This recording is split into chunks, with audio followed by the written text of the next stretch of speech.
Hello viewers, welcome to my YouTube channel. আজকে আমি higher secondary 2020-21 এবিটিএর যে টেস্ট পেপার, সেই টেস্ট পেপারের 47 নাম্বার পেজের 47 নাম্বার পেজের আমি আনসিনটা করাবো। এর আগের ভিডিওগুলোতে তোমরা নিশ্চয়ই দেখেছো, এর আগে দুটো পেজ 17 নাম্বার পেজ এবং 32 নাম্বার পেজের আনসিন আমি করিয়ে দিয়েছি, আর এই পেজের গ্রামার পোর্শনের আর্টিকেল প্রিপোজিশনও করিয়ে দিয়েছি। যারা দেখোনি তারা প্লেলিস্টে গিয়ে দেখে নিতে পারো। তাহলে চলো শুরু করি আজকের ক্লাসটা। ভিডিওটা শুরু করার আগে বলবো, যারা নতুন দেখছো তারা চ্যানেলটাকে সাবস্ক্রাইব করে নিও আর বেল আইকনটা প্রেস করে দিও। প্রথমে আমরা এই আনসিনটা পড়ে মানেটা বুঝবো, তারপরে আমরা প্রশ্নগুলো করব। দেখো, পড়ছি। Textbooks are replete with contributions of men in science, politics, art, and political movements, often rendering a masculine tone to the way we look at history. তাহলে যদি আমরা ইতিহাসের দিকে তাকাই তাহলে দেখব টেক্সট বইতে বিভিন্ন মানুষের কন্ট্রিবিউশন নিয়ে কথা রয়েছে, সেটা বিভিন্ন ক্ষেত্রে, বিজ্ঞানের ক্ষেত্রে বলো বা পলিটিক্সের ক্ষেত্রে কিংবা পলিটিক্যাল মুভমেন্টের ক্ষেত্রে, সমস্ত কিছুতেই যেন একটা পুরুষতান্ত্রিক একটা ভাব প্রকাশিত হয়েছে টেক্সট বুকে।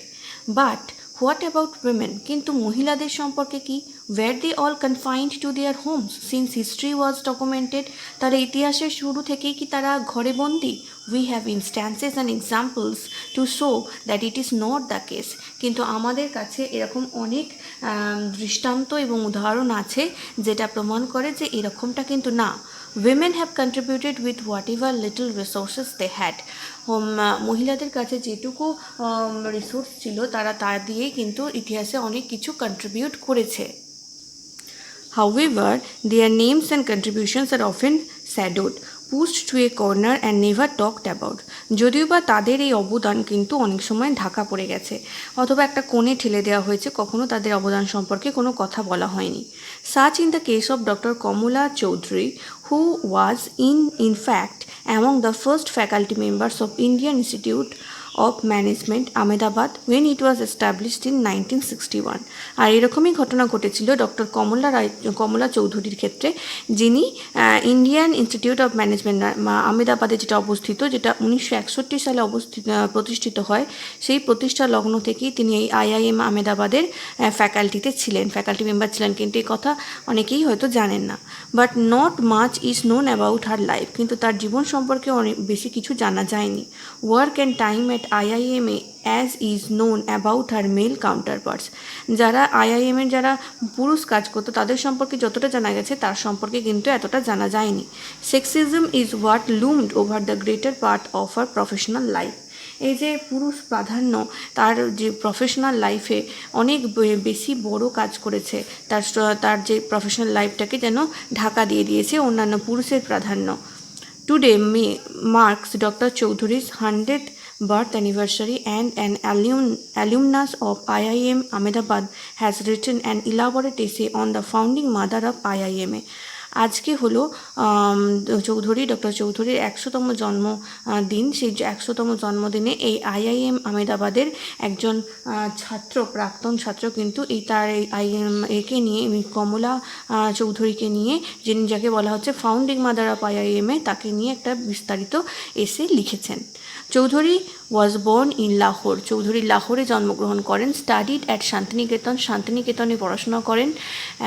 Earned a doctorate in social psychology from Michigan University in 1949। 1949 সালে মিচিগান ইউনিভার্সিটি থেকে সোশ্যাল সাইকোলজিতে ডক্টরেট করেন। And was the first faculty member of IIM-এর প্রথম ফ্যাকাল্টি মেম্বার ছিলেন। ফ্রম দ্য হিন্দুস্তান টাইমস 17/12/2020, তাহলে 17/12/2020 এই যে লেখাটা, সেটা দ্য হিন্দুস্তান টাইমসে প্রকাশিত হয়েছিল। এবার দেখো আমরা ট্রু ফলসটা করে নিই। প্রথমে কি আছে, doctor Kamala Chowdhry is a very well known figure. Kamla Chowdhry খুব ওয়েল নোন ফিগার, সবাই তাকে চেনেন। সত্যি নয়, এটা ফলস। ওয়েল নোন ফিগার নয়, তাহলে এটা ফলস হয়ে যাবে। IIMA was established in 1961। 1961 সালে IIMA এস্টাবলিশড হয়, এটা ট্রু। 1961 স্থাপিত হয়েছিল। Kamla Chowdhry earn her doctorate from Visva Bharati University. Visva Bharati University থেকে কমলা চৌধুরী ডক্টরেট উপাধি নিয়েছিলেন। এটাও ফলস হয়ে যাবে, কারণ তিনি মিচিগান ইউনিভার্সিটি থেকে ডক্টরেট করেছিলেন। তারপরে দেখো চারেরটা, doctor Kamala Chowdhury was born in Michigan. Kamla Chowdhry মিচিগানে জন্মগ্রহণ করেন, এটাও ফলস হয়ে যাবে, মিচিগানে জন্মগ্রহণ করেননি উনি। তাহলে দেখো প্রথমে একটা ফলস, তারপর ট্রু, তারপর একটা ফলস, তারপর একটা ফলস। এরপর আমরা বিয়েটাকে প্রশ্নগুলো করব। দেখো প্রথম প্রশ্ন আছে, who is doctor Kamala Chowdhury? Doctor কমলা চৌধুরী কে? এটার উত্তর হবে doctor Kamala Chowdhury was the first faculty member of Indian Institute of Management Ahmedabad when it was established in 1961। তাহলে আইআইএম এর প্রথম ফ্যাকাল্টি মেম্বার ছিলেন ডক্টর কমলা চৌধুরী, যখন আইআইএম এ প্রতিষ্ঠিত হয় 1961 সাল থেকে। দেখো 2 নম্বর প্রশ্ন আছে, mention the educational qualification of doctor Kamala Chowdhury. Doctor Kamla চৌধুরীর এডুকেশনাল কোয়ালিফিকেশনটা বলো। তাহলে এটা হবে doctor Kamala Chowdhry earned a doctorate in social psychology from Michigan University in 1949। 3 নম্বর প্রশ্ন আছে, why is doctor Kamala Chowdhry said the founding mother of IIMA? কেন কমলা চৌধুরীকে আইআইএম এর ফাউন্ডিং মাদার বলা হয়েছে? এর উত্তর হবে doctor Kamala Chowdhry is said the founding mother of IIMA because she was the first faculty member of IIM. তাই তাকে আইআইএম এর ফাউন্ডিং মাদার বলা হয়েছে কারণ তিনি হচ্ছেন এই আইআইএম এর প্রথম ফ্যাকাল্টি মেম্বার ছিলেন। এই প্রশ্নের সাথে সাথে এই পেজের আনসারটা কমপ্লিট হলো। পরবর্তী ভিডিওতে আরেকটি পেজের আনসার নিয়ে আলোচনা করব। তোমরা আমার চ্যানেলকে ফলো করতে থাকো, আর যারা এখনও পর্যন্ত সাবস্ক্রাইব করনি তাদের রিকোয়েস্ট করব তারা প্লিজ সাবস্ক্রাইব করে ভিডিওগুলো দেখো। Thank you.